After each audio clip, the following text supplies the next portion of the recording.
ಬರುವುದು ಹರನೊಳಗಣ ಪ್ರಕೃತಿ ಸ್ವಭಾವಗಳು ಹರಭಾವದಿಚ್ಛೆ ಅರಿದರಿದು ನಿಮ್ಮ ನೆನೆವ ಪರಿಕರ ಹೊಸತು. ಕುರುಹುಗೆಟ್ಟವನ, ಬಂದ ಬಟ್ಟೆಯಲ್ಲಿ ಬಾರದೆ ಹೋದವನ, ಕಂಗಳಲ್ಲಿ ಉಂಡವನ, ಮನದಲ್ಲಿ ದಣಿದವನ, ಕಿಚ್ಚಿಲ್ಲದೆ ಬೆಂದ ಅಚ್ಚಲಿಂಗೈಕ್ಯನ, ಕೈಯಿಲ್ಲದೆ ಕೊಂದವನ, ಒಡಲಿಲ್ಲದೆ ಅವಗ್ರಹಿಸಿದವನ, ಗುಹೇಶ್ವರನಲ್ಲವನ. ಈ ವಚನ ಏನಿದೆಯಲ್ಲ, ಓದ್ತಾ ಇದ್ದರೆ ಇದು ಯಾರ ವಚನದ ಮೇಲೆ ಪ್ರಭಾವವಾಗಿದೆ ಅನ್ನೋದನ್ನು ನಂತರ ಹೇಳ್ತೇನೆ. ಇಲ್ಲಿ ಅಲ್ಲಮ ಪ್ರಭುದೇವರ ಭಕ್ತಿಯನ್ನು ಮೊದಲು ಅನುಭಾವದ ಗುಹೇಶ್ವರನ ಭಕ್ತಿಯನ್ನು ಈ ವಚನದೊಳಗೆ ವಿಸ್ತಾರವಾಗಿ ವಿವರಿಸಿದ್ದಾರೆ ಅಲ್ಲಮ ಪ್ರಭುದೇವರು. ಏನದು ಆ ಭಕ್ತಿ? ಅರಿದರಿದು ನಿಮ್ಮ ನೆನೆವ ಪರಿಕರ ಹೊಸತು.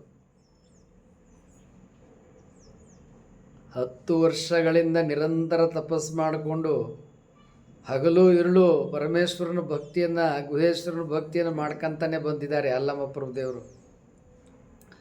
ಮತ್ತೆ ಅವನ ಸ್ಮರಣೆ ಮಾಡಿದರೆ ಹೊಸತು ಅಂತಾರೆ. ನಿಮ್ಮ ನೆನೆವ ಪರಿಕರ ಹೊಸತು ಅಂದ್ರೇನು? ಅವನ ಸ್ಮರಣೆ ಮಾಡ್ತಕ್ಕಂಥ ಭಕ್ತಿ ಇದೆಯಲ್ಲ, ಅದು ಹೊಸ ಹೊಸ ಅನುಭವವನ್ನು ಕೊಡ್ತಾ ಇದೆ ಅಂತಾರೆ ಅಲ್ಲಮ ಪ್ರಭುದೇವರು. ಅದು ಭಕ್ತಿಯ ಆಧಿಕ್ಯ, ಅದು ಭಕ್ತಿಯ ಪಾರಮ್ಯ. ನಾವೆಲ್ಲ ಶಿವಭಕ್ತಿಯನ್ನು ಮಾಡಲಿಕ್ಕೆ ಆಲಸ್ಯತನ ಮಾಡ್ತೇವೆ. ಆದರೆ ಅಲ್ಲಮ ಪ್ರಭುದೇವರು, ಅಕ್ಕ ಮಹಾದೇವರ ಭಕ್ತಿಯಲ್ಲಿ ನಿತ್ಯ ಹೊಸತು ಆ ಭಕ್ತಿ. ನಿತ್ಯ ಹೊಸ ಹೊಸ ಭಕ್ತಿ. ಎಷ್ಟೇ ಭಕ್ತಿಯನ್ನು ಮಾಡಿದರೂ ಕೂಡ ಮತ್ತೆ ಆ ಭಕ್ತಿಯನ್ನು ಆರಂಭ ಮಾಡಿದಾಗ ಮತ್ತದು ಹೊಸ ಭಕ್ತಿಯಾಗೆ ಹೊಸತಾಗೆ ಕಾಣುತ್ತದೆ.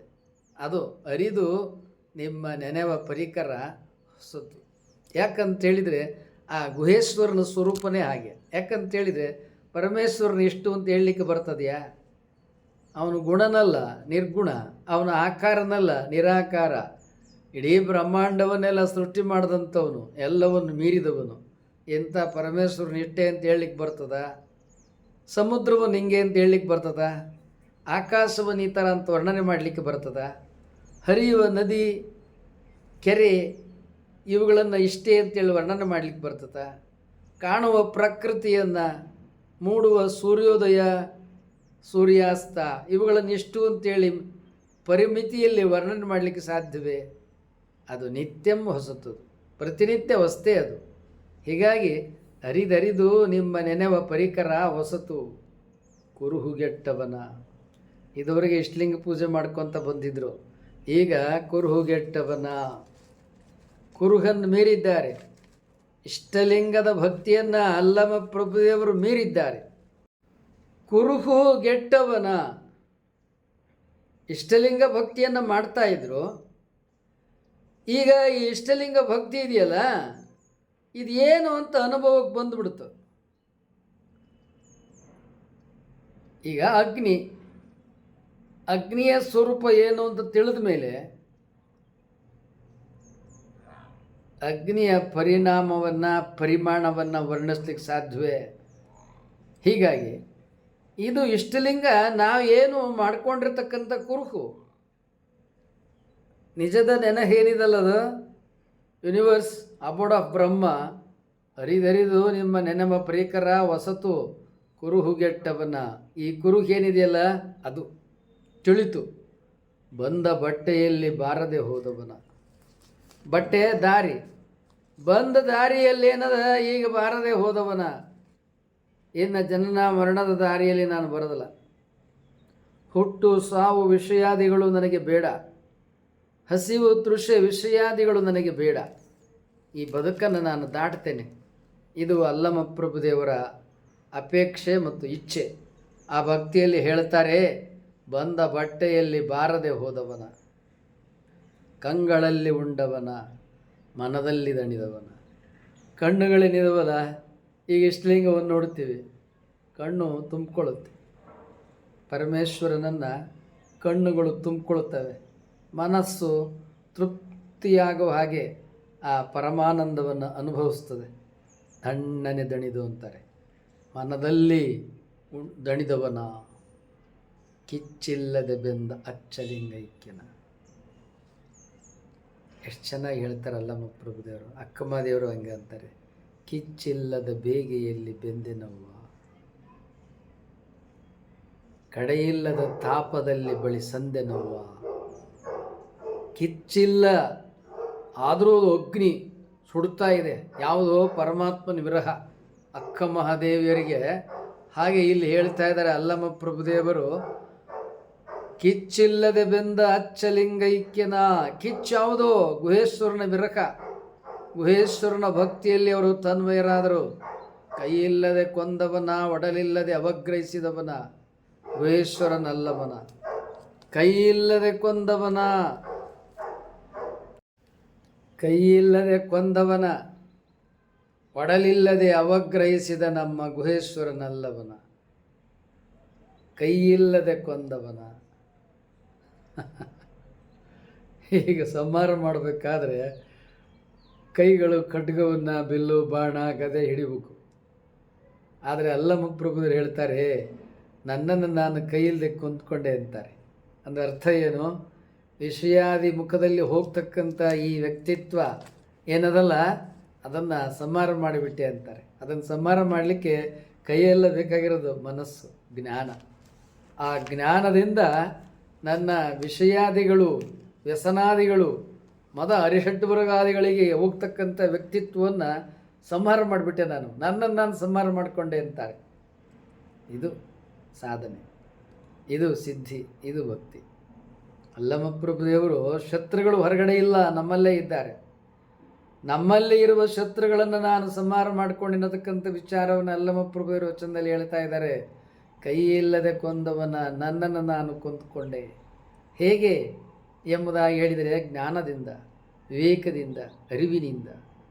ಯಾವ ಅರಿಷಡ್ವಾರ್ಗಾದಿಗಳು, ಯಾವ ದೇಹದಲ್ಲಿ ಪಂಚವಿಷ್ಯಾದಿಗಳು ಉತ್ಪತ್ತಿ ಆಗ್ತವೆ, ಮನಸ್ಸು ಯಾವ ಅರಿಷಡ್ವರ್ಗಳ ಕಡೆಗೆ, ಅಷ್ಟಮದಗಳ ಕಡೆಗೆ, ಸಪ್ತ ವ್ಯಸನಗಳ ಕಡೆಗೆ ಹೋಗ್ತದೆ, ಅದನ್ನು ಹೋಗದಂಗೆ ನಿರೋಧ ಮಾಡದೆ, ತಡದೆ, ಅದನ್ನು ನಿಲ್ಲಿಸದೆ, ಅದನ್ನು ಸಂಹಾರ ಮಾಡದೆ, ಆ ಮನಸ್ಸು, ಆ ಗುಣ ಸ್ವಭಾವಗಳನ್ನು ಕೊನೆಗೆ ಅಲ್ಲಮ ಪ್ರಭುದರು ಹೇಳ್ತಾರೆ, ಒಡಲಿಲ್ಲದೆ ಅವಗ್ರಹಿಸಿದ ಗುಹೇಶ್ವರನಲ್ಲವನ. ಒಡಲಿಲ್ಲದೆ ಗುಹೇಶ್ವರನನ್ನು ನಾನು ಹೇಗೆ ಅವಗ್ರಹಿಸಿದೆ ಅಂದರೆ ಪಡ್ಕೊಂಡು ಬಿಟ್ಟೆ. ಅಕ್ಕಮಹಾದೇವರು ಹಿಂಗೆ ಹೇಳ್ತಾರೆ, ಚನ್ನಮಲ್ಲಿಕಾರ್ಜುನ ಗರುವನ್ನು ಕಂಡೆ ಅಂತ. ಹಂಗೆ ಅಲ್ಲಮ ಪ್ರಭುದೇವರು ಒಡಲಿಲ್ಲದೆ ಅವಗ್ರಹಿಸಿದ ಗುಹೇಶ್ವರನಲ್ಲಮನ ಅಂತಾರೆ. ದೇಹವಿಲ್ಲದೆ ಗುಹೇಶ್ವರನನ್ನು ಈ ಅಲ್ಲಮ ದೇಹವನ್ನು ದಾಟಿ ಅರಿವಿನ ಅನುಭವದಲ್ಲಿ ಅವನನ್ನು ಅವಗ್ರಹಿಸಿದ, ಅವನನ್ನು ಪಡೆದುಕೊಂಡ ಅಂತಾರೆ. ಹೀಗೆ ಅಲ್ಲಮ ಪ್ರಭುದೇವರು ಅನುಭವದ ಆನಂದದಲ್ಲಿ ನಿರ್ಗುಣ ನಿರಾಕಾರ ವ್ಯಕ್ತಿತ್ವದ ಪರಮೇಶ್ವರನ್ನು ಪಡೆದುಕೊಳ್ಳಲಿಕ್ಕೆ ತಾವೂ ಕೂಡ ನಿರ್ಗುಣ ನಿರಾಕಾರ ಪಥದಲ್ಲಿ ಸಾಗಿದಂಥ ಅನುಭವದ ಆನಂದವನ್ನು, ಭಕ್ತಿಯ ಪಥ ಮತ್ತು ನಡೆಯನ್ನು ಈ ವಚನದಲ್ಲಿ ಅಭಿವ್ಯಕ್ತಿ ಮಾಡಿದ್ದಾರೆ. ಈ ವಚನ ಬಸವಣ್ಣನವ್ರ ವಚನದ ಮೇಲೆ ನೇರ ಪ್ರಭಾವವಾಗಿದೆ. ಏನದು?